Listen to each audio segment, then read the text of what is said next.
chip cookies. So I hope you're excited.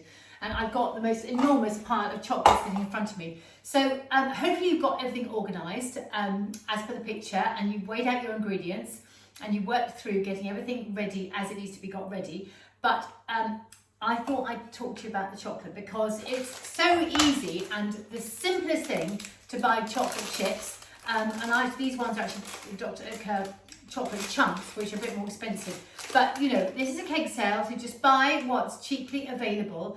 But if you can't get hold of chocolate chips, which actually was a bit of a problem for me, wanting to get the ones I wanted, then of course you can just buy bars of chocolate and bars of cooking chocolate, or something like what's the one? Bourneville is a really, really lovely one for something like this. And then you just need a nice big chopping board and a big knife, and then you just chop it.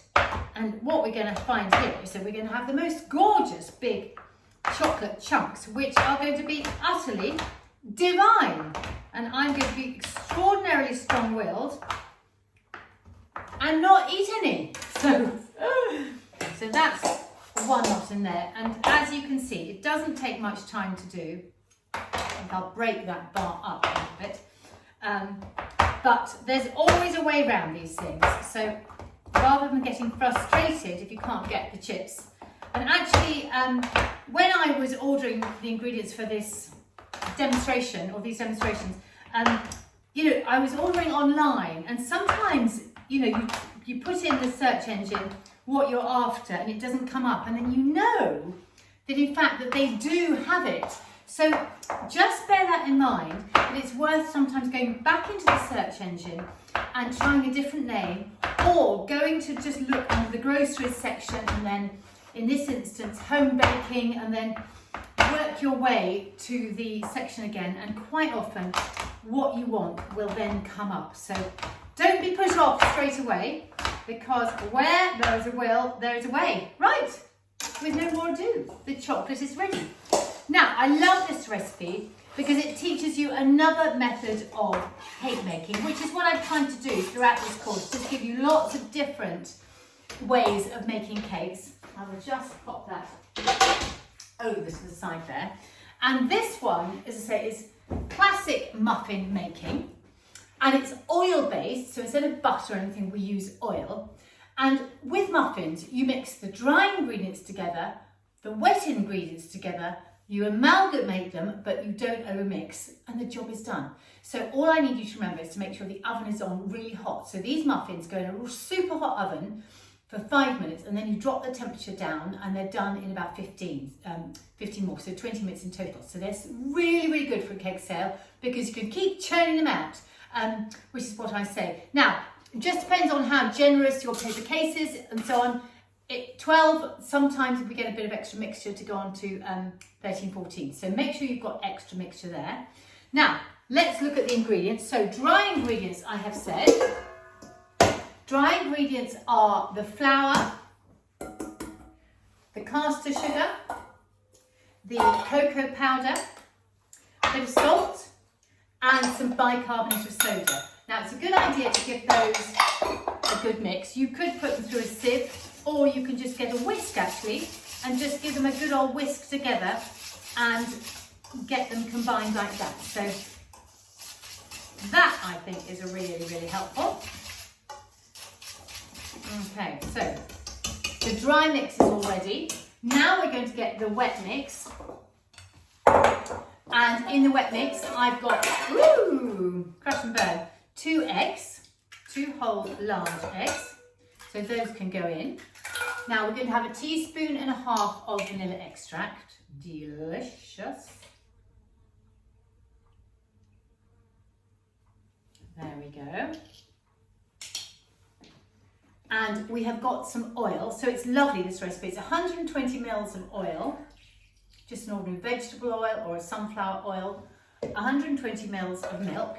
And then I've got a choice here, but I've used the easiest one because most people have got some natural yogurt in their fridge. I've got some natural Greek yogurt, some lovely thick creamy Greek yogurt. You could also use sour cream if you had that, but it's less likely that you've got that in your fridge. So a few options going on there, and I've gone for the nice luxurious one. Pop those all in the sink. And then guess what? We're going to give those a lovely mix together to beat up the eggs. And you know what? We're nearly done, which is very exciting.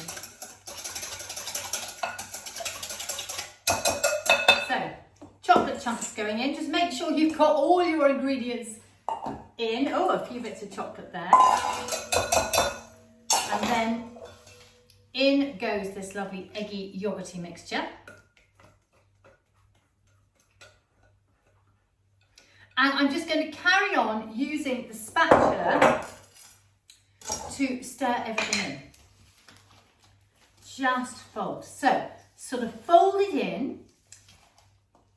If you'd watched the whisk sponge, you will be used to folding. It's going to get quite thick and sticky.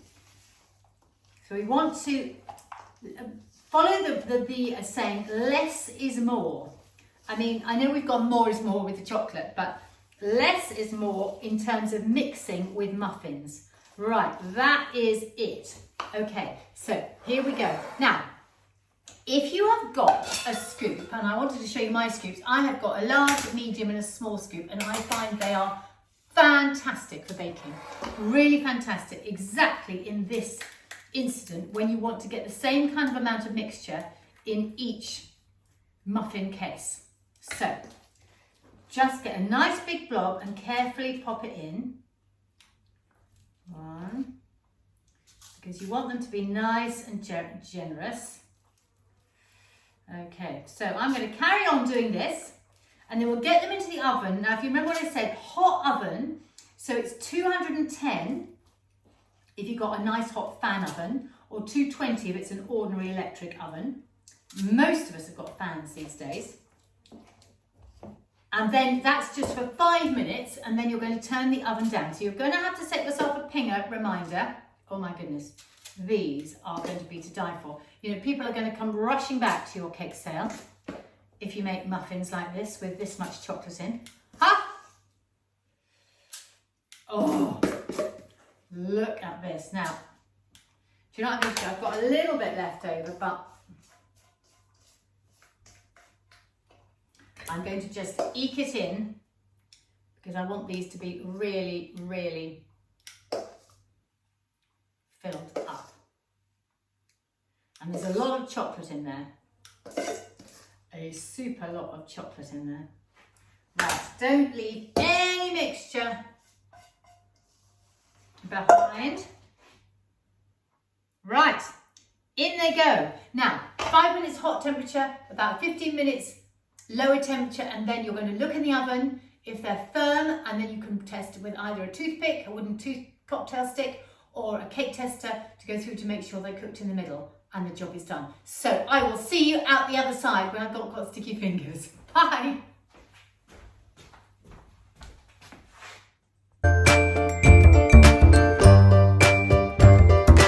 Yum, yum, yum. These chocolate chip cookies are out now. Look at those. So you can just press them and they're firm, and you can see all the chocolates just gooey and melty inside. So just leave them in this container, okay? Don't attempt to move them for at least 5 minutes, and if you can leave them longer, so much the better. And then they will stabilize and cool down, and then you'll transfer them onto a cooling rack to finish off. The best thing, if you're at all unsure with all that chocolate in, is just leave them to get cold. So again, this is another case where someone's making in the morning and leaving them. What am I saying? Making them in the evening, leaving them overnight, and then taking them to school is a really great thing. So it's useful to have several muffin trays if you need to put other batches in. Delicious. Well done. On to the next thing.